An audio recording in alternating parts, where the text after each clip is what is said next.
Time now for sports on 104.7 The Cave. Here's Ned Reynolds.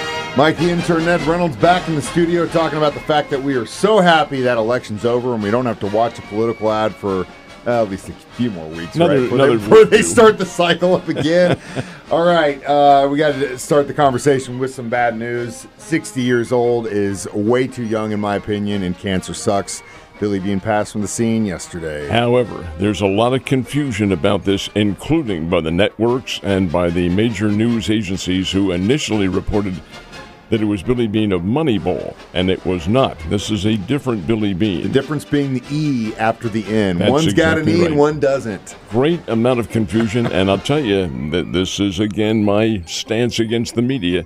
Somebody wanting to report the story early and getting it out, and it was wrong.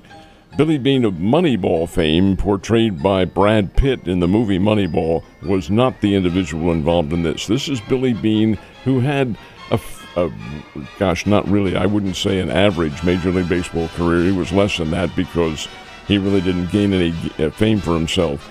But smart guy, Loyola Marymount student who got drafted by the New York Mets. He did have some abilities, but during the course of his career and at the end of his career, he declared himself openly gay. And as a result, he really lost his association with baseball. However, this Billy Beane was hired by Rob Manfred, the commissioner of Major League Baseball, to be the ambassador for inclusion. And that is what he did. He was helping to maybe form some kind of a relationship between the gay community and Major League Baseball, and indeed he was very effective. He is the individual who passed away as the result of leukemia, and that was yesterday. The Billy Beane of the Cybermetrics and the Billy Beane of Moneyball still with us and still very active in his baseball career. And remember, it's the difference of an E. But Billy, thanks for what you brought to the game. Yesterday in Paris, another incredible day. I mean, some of those races were just unbelievable. Yeah, I love the one by the young lady from Harvard, Gabby Thomas. She is nothing short of outstanding. 200-meter champion and a brilliant individual. Harvard grad, man. Harvard grad. That's what I just said. Yeah, Harvard graduate. You have to be. And an individual who really has a wonderful acumen for what it's all about, for the academics as well as the athletics. She is the 200-meter gold medal winner, and that is great. Watch the USA basketball team. You knew fully well they weren't going to have a terribly difficult time with Brazil because the Brazilians simply got there by hook and crook, and USA beat them 122-87. Far too many weapons and a much bigger bench. Now that won't be the case in the semifinals. The USA is playing Serbia again. This will be the third game in the Olympics that the USA and Serbia has played an exhibition game. USA won it, played in the pool. They're from the same pool. USA won it, and now they played the third game, and that bothers me a little bit because that third time can come around, and Serbia is pretty good, folks. Anyway, this will be the semifinals coming up later on in the week.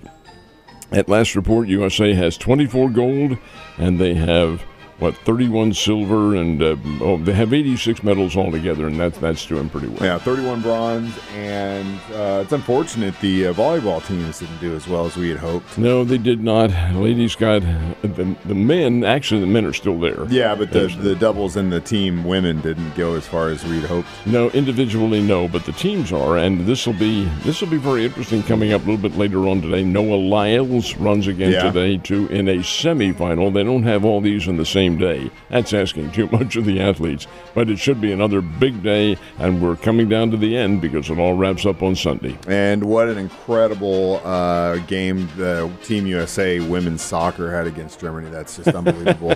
That I just can't believe it. But good luck to them. Good luck to all the athletes in Paris. Cardinals in St. Louis yesterday. Who'd they face off with? Played the Tampa Bay Rays, and here's Tampa Bay getting a 2-0 lead in the very first inning off Sonny Gray. So here we go again. But in the second inning, Tampa Bay went to sleep, and a couple of Cardinals, well, one maybe you'd expect this from, but the other one not at all, hit home runs, 2-run homers, and that's where the Cardinals got all 4 runs, and they win it 4-3. Victor Scott, who is just up from the minor leagues, never hit very well down there, never hit very well when he was in Springfield, does run well and played pretty good defense. He hits a home run. What is this? And then Tommy Pham, who has just ignited now since he's come over from the Chicago White Sox. Hits a home run, all 4 runs, second inning, and Cardinals win by a score of 4-3. Their pitching held off Tampa Bay. The Tampa Bay Rays are good, but they aren't the Tampa Bay Rays that they have been in the past. Nonetheless, hey, you've got to beat them all, and they'll play again tonight. They will, and the Royals in Kansas City against the Red Sox almost came back and won, but not enough. They were down 6-2 and came back and unfortunately lost it 6-5 to the Red Sox. Masataka Yoshida had the big bat for the Boston Red Sox, who have owned Kansas City this year. That's their 5th win, Boston's 5th win in 6 games over the Royals.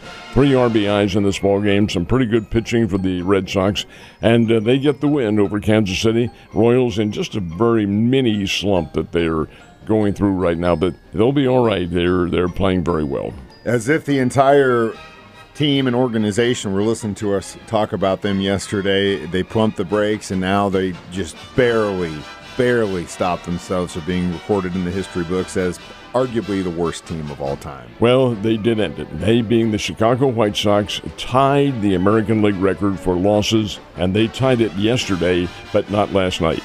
It's 21. They had 21 straight losses, and that's where it came to an end. The White Sox won a game, beat the Oakland A's 5-1 last night in Oakland, and that is the White Sox first win since July the 10th. July 10th, folks. That's how many consecutive losses, 21 in a row. And, there were some wags with whom I visited who said, they're going to lose on purpose because they want that record. Balderdash. No way, sir. You don't want that at all, folks, at all. A record for losses in a row? Hell no. And so the White Sox got together and did end it with a 5-1 game. I want to talk a little bit about the Springfield Cardinals, too. They defeated the San Antonio Missions last night 11-0. Quinn Matthews. Watch out, folks. This guy's the real deal. He pitched 6 innings, allowed 2 hits, struck out 11. This is the guy from Stanford who the Cardinals picked up as a draft choice just a year ago. Pac-12 Pitcher of the Year, and he has a lot going for them. He got the win. Chandler Redmond provided the RBIs, so the Springbirds come back with a win and start off that home series 11-0. I don't know. It's kind of one of those things where if you are a part of that organization, when you get that far, you get to be that worst team. It's like wearing a scarlet letter for the rest of your career. So I guess, thank goodness, South Chicago. Ned, you have a great day. I'll see you tomorrow.